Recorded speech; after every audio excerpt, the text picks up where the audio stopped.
What do you think of those lights? Cool. Can you go push the brake pedal, the one on the floor that you were pushing, that goes click, click? Put some power on this battery at the negative cable here.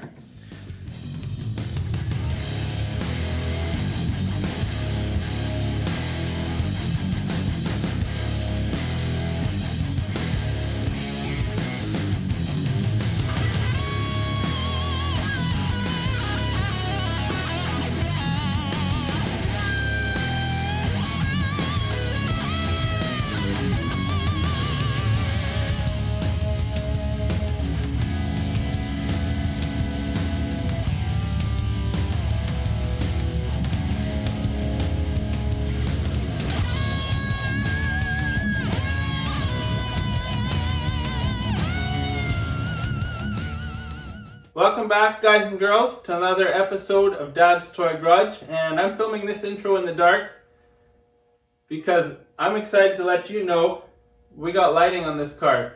Today we're going to get all the lights functioning and get the electrical put into this car. It's kind of like it's got a little bit of a heartbeat going now. The next step I would say is getting that engine running and it'll be full to life. So let's jump right into this, let's have some fun, and let's get her done. I'm not the biggest fan of wiring. I got this sorted out probably 2 years ago. Now I have to remember where it all goes because I've custom routed it. But it comes through the firewall on the side of the firewall, just above the kick panel. So I've built this custom plate bracket. It does the purpose of protecting the wires from stones and also something for them to sit on. It'll run through here into the engine bay, and right now what I'm figuring out, what I all had here, and the wiring actually comes up behind the headlights, so it's not running on this side of the core support, it runs underneath. And then they've got a couple of the boxes here that used to be in the engine compartment. We got to mount a horn in here yet. The two different lights got to go in there. So the goal is to get this electric system operational. The other thing I've done, I'll just point it out here. The battery's in the trunk, power cable runs alongside here, the regular harness, body harness, and comes up through the firewall there to the starter. And it takes the same routing to the battery it originally took from the starter motor. It's just now, instead of running to that corner of the engine bay, it runs to the trunk. I've been doing some reading, and old car lighting in the dashboards is usually pretty dim. I think these were at 2100K, and these are rated for 5K, or is it 23? I don't remember anymore what these were, but we're gonna get a brighter white in here. These are the bulbs I'm gonna be putting in to the instrument cluster, and I won't be able to give you before and after because we don't have power running to stuff yet.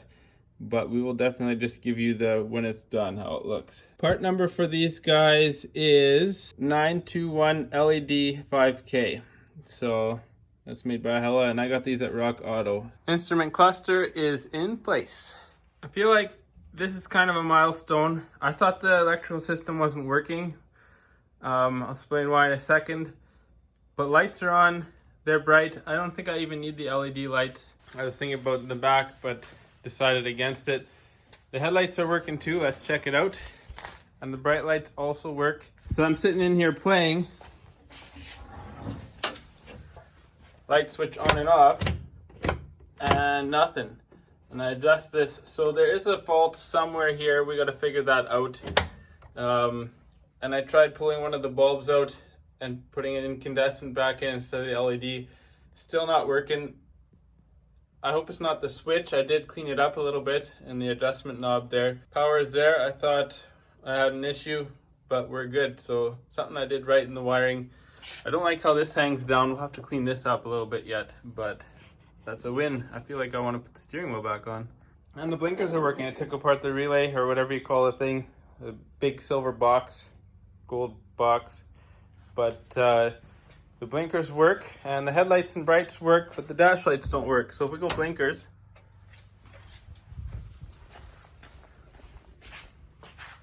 the blinker bulbs in the dashboard work, but nothing else works.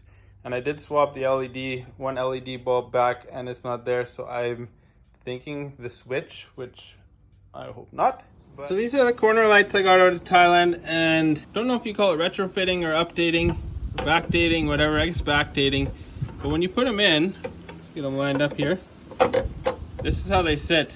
I think it looks wrong. It needed a bracket to kind of pull her out, so it sits like this. So that is exactly what I did. I made this small bracket. It's got a bit of an angle, so the hump end goes on top, and then we'll get it installed here. I got the signal light to work, and it needs the body to ground, as I found out. Considering there's only one wire in, it makes sense. I had to build one more bracket on this side, so a bracket here and a bracket here with a washer. It's interesting, they give off a little bit of heat.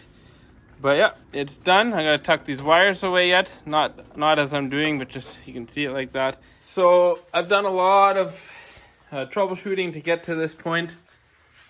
But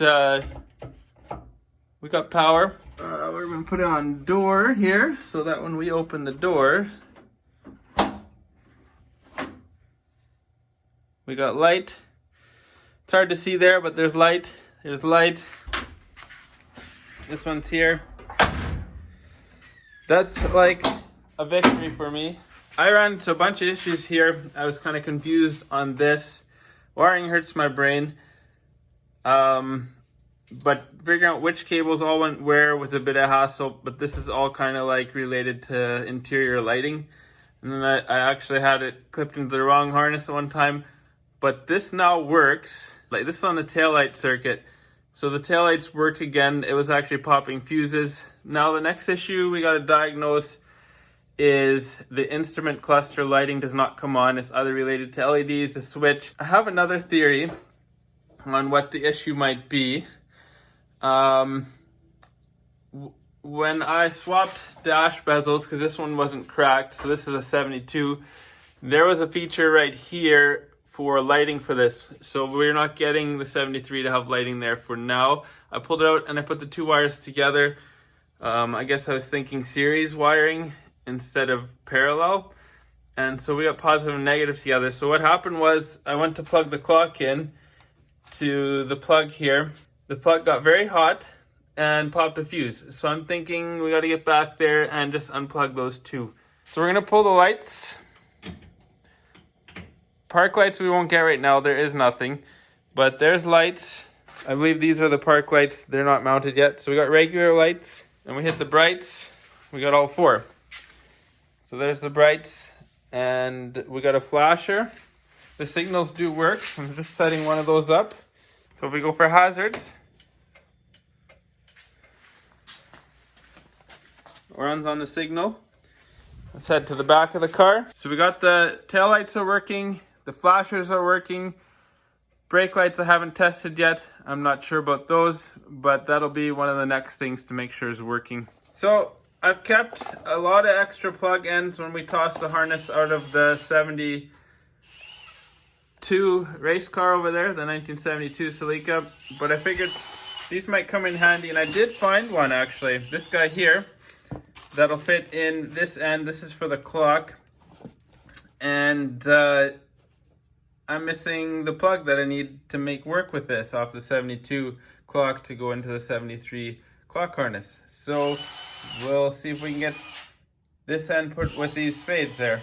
Got the clock soldered and heat shrinked, and with the proper plug now, so it fits like it should. I'm gonna cross my fingers and see if we get this to power up without blowing another fuse. So we got the dashboard working here.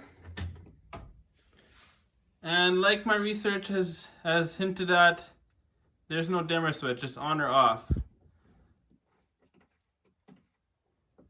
And I think these are supposed to light up. This one's not lighting up. That one's not lighting up. It might be bad bulbs in them already, but this is pretty close to a win already. I would like to get these working at some point, but now I know the dash lights are working, and the issue was, first of all, in the back of the dash where I plugged the two wires together, so I'm going to have to put a piece of heat shrink tube over that so we don't get a short. It was like putting a wrench across the battery terminal, my bad.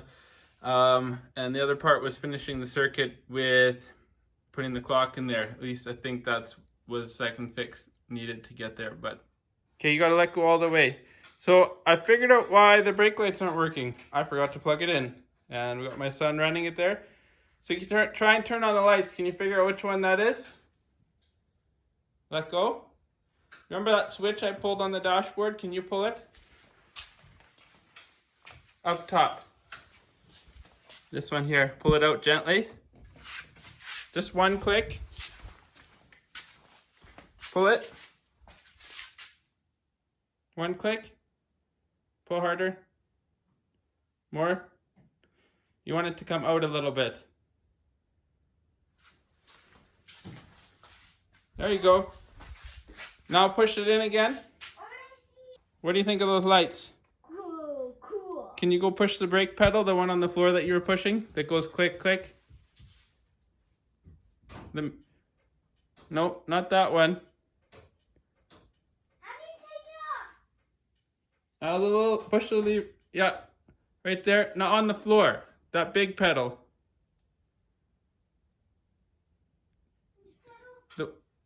Yeah, that one. There we go, guys. Brake lights. The spa shield that I made to protect the wires going into the engine bay here and such is going to get bolted up now. I'll show you guys what it looks like when it's on there.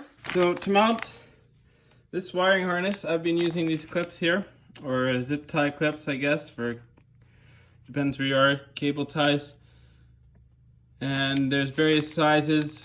I think this was the skinnier size, and then there was a thicker size depending where I used it. But the nice thing is, to get these tight in here,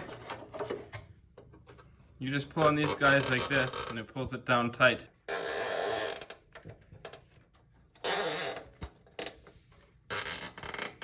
Yeah, so I've had wires run along the fender in here, and if you look in the engine bay, all you'll see for wiring, and some will be hidden by the radiator area, here, the headlights now head up underneath there on both sides. This is for the alternator and any wiring that's in that area. The reverse light runs inside the car and comes to the transmission. And anything coil related, starter, other sensors on this side of the motor now run through a little hole with a grommet here. And it'll actually run underneath the coil, so you won't see much of it. You'll see a wire coming to the coil up here, and the rest drops down low. And the starter one runs down here. So very minimalistic, but I still kept the components in the engine bay for the most part to keep it easy to service. If I need to get at these guys here, a couple of relays or whatever, they're still accessible underneath the bumper. So horns, they're not working, so I've ordered some Hella horns, and not the big ones that Subi guys are running, just their smaller double tone ones. I think they're called disc horns. I didn't want to get too crazy big here and standing out with horns, but I'd painted these, thought they would work, but they need adjusting, and the adjusting screws are rusted on, and so I put a new one in this guy here, and it wouldn't adjust its tone, so I'm thinking there's some rusty components in there. So got a couple horns for $17 plus shipping. Also got some light bulbs, some LED lights by Philips. They're 6000K white, and they're meant for going in the interior. So we're gonna try that in the car. I'm just trying to find you guys a part number here. These came out of Rock Auto. I'm guessing this is the part number right here. 78001678 by Philips.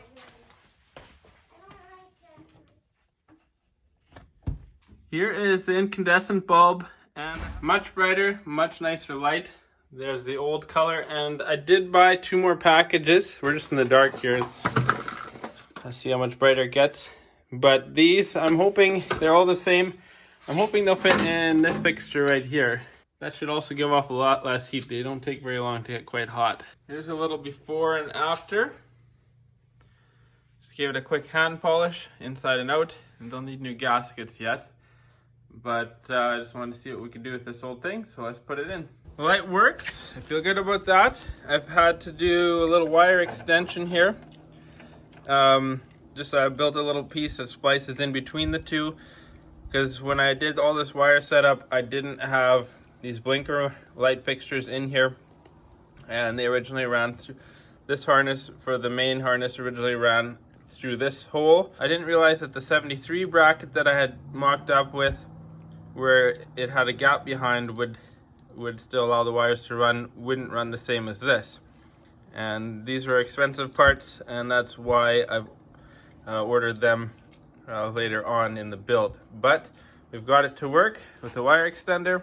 So we got the side marker light and the corner light both installed.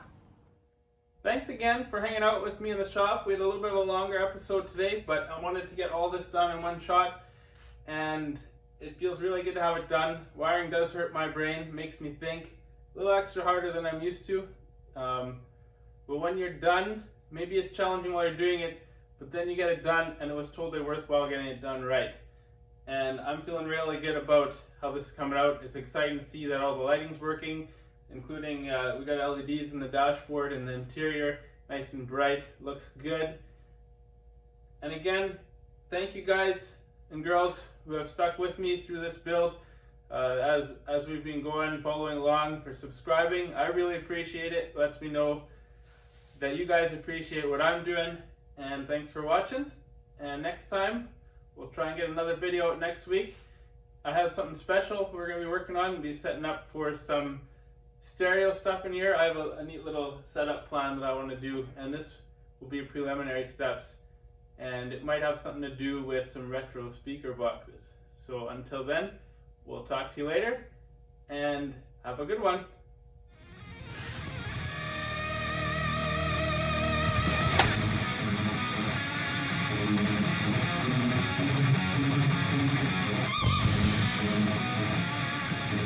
Panel, and I've built this custom bracket here to house, oh, my cameras are dirty, there you go,